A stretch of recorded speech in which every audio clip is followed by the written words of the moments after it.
जय हिंद दोस्तों। आज के इस वीडियो में हम लोग बात करेंगे क्लास 10 हिंदी का एक शानदार चैप्टर यहाँ दंतरित मुस्कान और एक फसल, जो कि दोनों ही चैप्टर ये मिक्सिंग है दोस्तों। और इसमें हम लोग ऑब्जेक्टिव क्वेश्चन को देखेंगे, यानी 20 ऐसे ऑब्जेक्टिव क्वेश्चन जो कि घुमा फिरा कर पूछा जाता है और यहीं से उठा के आपको पूछा जाएगा।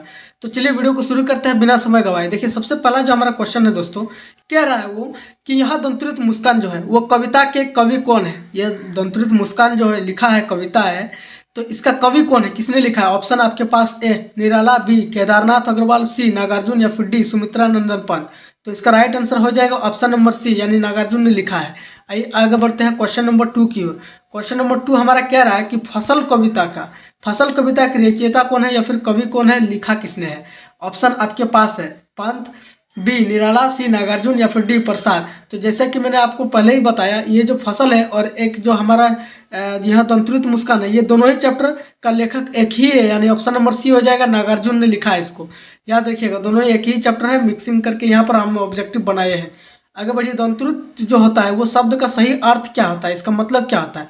आपके पास ऑप्शन ए है सुंदर, बी दांत निकलने वाली या फिर सी चमकीली या फिर डी बीड़ी। तो इसका राइट आंसर क्या होगा, ऑप्शन नंबर बी हो जाएगा, दांत निकलने वाले। दंतरित का मतलब होता है कि दांत दांत। देखिए यहाँ दंतरित मुस्कान, तो जब कोई बच्चा या फिर कोई आदमी जब मुस्कुराता है तो उसके जब दांत निकल आते हैं ना, मुस्कुराते टाइम, हंसते टाइम, तो उसी को बोलते हैं दंतरित मुस्कान। तो ज़्यादातर यहाँ पर पढ़ना है हमें बच्चों का ही बारे में यहाँ पर पढ़ना है इस चैप्टर में। आइए आगे बढ़ते हैं क्वेश्चन नंबर 4 की ओर। क्वेश्चन नंबर हमारा 4 है कह रहा है कि यहाँ दंतरित मुस्कान जो है कविता का मुख्य भाव क्या है। यहाँ पर भाव पूछा है आपका। ऑप्शन आपके पास है ए करुणा, बी वात्सल्य या फिर सी वीरता या फिर डी हास्य। तो इसका राइट आंसर क्या होगा, क्वेश्चन नंबर 4 का ऑप्शन नंबर बी हो जाएगा, वात्सल्य यहाँ पर व्यक्त हुआ है, वात्सल्य व्यक्त हुआ है। क्वेश्चन नंबर 5 कह रहा है कि कविता फसल जो होता है यहाँ पर का केंद्रीय विषय क्या है, इसका सब्जेक्ट क्या है। ऑप्शन है प्राकृतिक सौंदर्य दिखाना या फिर ईश्वर भक्ति दिखाना या फिर सी किसान का श्रम या फिर डी ग्रामीण उत्सव, यानी गांव का उत्सव। तो इसका राइट आंसर क्या आ जाएगा, ऑप्शन नंबर यहाँ पर क्वेश्चन नंबर 5 का जो है दोस्तों, उसका राइट आंसर होगा। देखिए यहाँ पर आप लोगों को दिख रहा होगा दोस्तों कि यहाँ पर कहा गया है कि यहाँ पर फसल यहाँ पर है, तो फसल यहाँ पर फसल से रिलेटेड कौन होगा। तो यहाँ पर ऑप्शन नंबर सी होगा, क्योंकि किसान का श्रम यहाँ पर दिखता है, किसान का मेहनत यहाँ पर दिखता है। तो किसान लोग कहीं का क्या होता है, यहाँ पर काम होता है कि फसल को उगाना, उपजाना, यहाँ पर उसे देखभाल करना। तो ये फसल संबंधित किससे है यहाँ पर, तो किसान का है, किसान का श्रम है यहाँ पर। तभी जाकर के फसल खेतों में लहलहाते हैं, जब तक किसान मेहनत न करे। यहाँ पर क्वेश्चन नंबर 6 कह रहा है कि यहाँ दंतरित मुस्कान जो है इसमें किस रस की प्रधानता है। ऑप्शन ए श्रृंगार, बी हास्य, सी करुण या फिर डी वात्सल्य। तो इसका राइट आंसर क्या होगा, 6 का डी हो जाएगा, वात्सल्य। जैसा कि इससे रिलेटेड एक क्वेश्चन ऑलरेडी यहाँ पर पूछ चुका है वात्सल्य से। आइए क्वेश्चन नंबर 7 कह रहा है कि फसल जो होता है वो कविता किस काव्य धारा से संबंधित है। काव्य धारा यहाँ पर बताना है। ऑप्शन है छायावाद, बी रीतिकाल, सी भक्तिकाल या फिर डी प्रगतिवाद। तो इसका राइट आंसर क्या होगा, 7 का डी हो जाएगा, प्रगतिवाद यहाँ पर, option number D. Question number 8 कह रहा है यहाँ पर कि यहाँ दंतरित जो मुस्कान है वो कविता में मुस्कान किसकी है, किसकी मुस्कान है यहाँ पर। जैसे कि हमने आपको बताया कि यहाँ दंतरित मुस्कान, तो बच्चों के जब नए दंत भरे मुस्कान मुस्कुराते हैं, दंत भरा, तो उसी को बोलते हैं दंतरित मुस्कान। तो ऑप्शन नंबर सी हो जाएगा, क्योंकि बच्चे की मुस्कान, इसी कविता में हमें पढ़ना है बच्चे की मुस्कान को। आइए आगे बढ़िए क्वेश्चन नंबर 9। हालांकि ये कविता जो है वो बहुत ही ज़्यादा शानदार है, मस्त है, पढ़िएगा तो बहुत ही अच्छा लगेगा आपको। फसल जो है वो कविता में किसान को किस रूप में प्रस्तुत किया गया है। फसल कविता में किसान को किस रूप में प्रस्तुत किया गया है, दिखाया गया है। ऑप्शन है भाग्यवादी, बी परिश्रमी, सी आलसी या फिर डी धनी दिखाया गया है। तो यहाँ पर क्या दिखाएगा, क्वेश्चन नंबर 9 का बी हो जाएगा, परिश्रमी, मेहनती यहाँ पर दिखाया गया है। किसान जब तक मेहनत नहीं करेंगे खेतों में फसल लहलाएंगे नहीं। आगे बढ़िए क्वेश्चन नंबर 10 कह रहा है कि दोनों कविताओं में किस भावना की समानता है। ये जो दोनों कविता है, दो कविता, तो उसमें किस भावना की समानता है। आपके पास ऑप्शन है निराशा, बी क्रोध, सी मानवीय संवेदना या फिर डी व्यंग। तो इसका राइट आंसर क्या होगा, यहाँ पर 10 का हो जाएगा आपका सी, मानवीय संवेदना, यहाँ पर सी हो जाएगा। आगे बढ़िए क्वेश्चन नंबर 11 की ओर। क्वेश्चन नंबर 11 आपका कह रहा है कि यहाँ दंतरित मुस्कान जो है वो कविता का स्वर कैसा है। यहाँ पर भय जो होता है स्वर कैसा है, यहाँ पर भयल कैसा है। तो यहाँ पर देखिए दोस्तों कह रहा है, ऑप्शन है कठोर, बी उग्र, सी कोमल या फिर डी कट्टू। तो इसका राइट आंसर क्या होगा, क्वेश्चन नंबर 11 का सी हो जाएगा, यहाँ पर कोमल यहाँ पर दिखाया गया है, कोमल। आगे बढ़िए 12 क्वेश्चन हम लोग पहुंच चुके हैं कि फसल कविता में वर्षा का महत्व क्या है। ये जो फसल जो ये कविता है इसमें वर्षा का बारिश का क्या महत्व है। तो ऑप्शन है बाधक या फिर बी सहायक या फिर सी अनावश्यक या फिर डी विनाशक। तो विनाश नहीं करेगा वर्षा होने से, फसल विनाश नहीं होगा।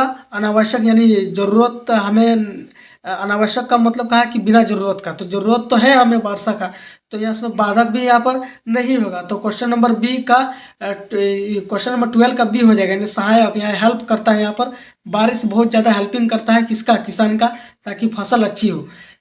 यहाँ पर आगे बढ़िए क्वेश्चन नंबर 13 क्या रहा दोस्तों कि यहाँ दंतुरित मुस्कान में बालक किसका प्रतीक है। ये जो दंतुरित मुस्कान है इसमें बालक जो है, बालक बच्चा किसका प्रतीक है। ऑप्शन है अनुभव का या फिर बी संघर्ष का या फिर सी मासूमियत का या फिर डी कठोरता का। तो अनुभव बच्चा का तो होता नहीं, एक्सपीरियंस। संघर्ष बच्चा करता नहीं है। यहाँ पर मासूमियत हो जाएगा, यानी मासूमियत बच्चा का जो देखते हैं ना, तो उसमें मासूम भरा चेहरा जो दिखता है, मासूमियत वही होता है। ऑप्शन नंबर सी हो जाएगा 13 का।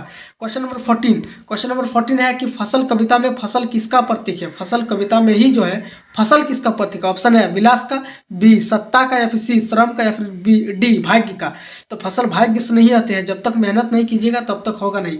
ऑप्शन नंबर यहाँ पर सी हो जाएगा।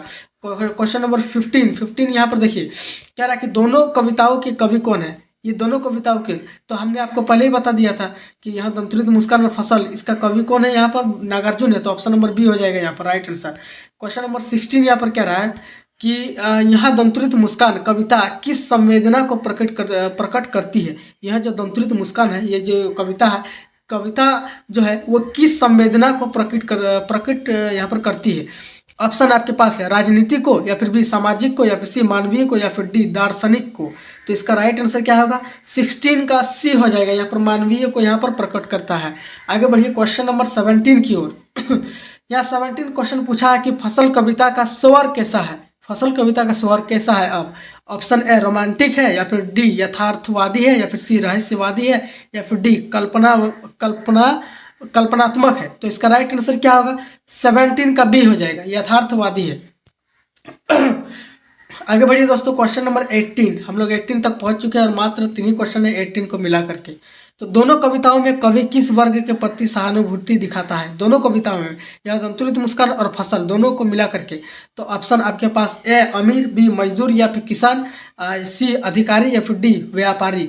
तो देखिए इसका राइट आंसर क्या होगा, 18 का बी हो जाएगा। मजदूर किसान को यहाँ पर सहानुभूति दिखाता है, मजदूर को, कि किसान किस तरह से परिश्रम करता है तब जाके फसल जो होता है वो अच्छा होता है और उगता है। क्वेश्चन नंबर 19, यह दंतुरित मुस्कान है वो किस भाव का प्रतीक है। भाव बताना है आपको। ऑप्शन है भय का या फिर डी क्रोध का या फिर सी निःशुल्कता का या फिर डी अहंकार का। तो मुझे लगता है भय, क्रोध और अहंकार ये तीनों ही गलत हो जाएगा और सही हो जाएगा आपका ऑप्शन नंबर सी हो जाएगा। हाँ, क्वेश्चन नंबर 19 का सी हो जाएगा, ऑप्शन नंबर यहाँ पर सही हो जाएगा। क्योंकि क्वेश्चन नंबर 20 देखते हैं हम लोग लास्ट क्वेश्चन कि फसल कविता का किस मूल्य पर बल देती है। ये जो फसल कविता है किस मूल्य पर बल देती है, ज़्यादा जोर देती है। ऑप्शन है धन पर या फिर बी श्रम पर या फिर सी सत्ता पर या फिर डी भाग्य पर।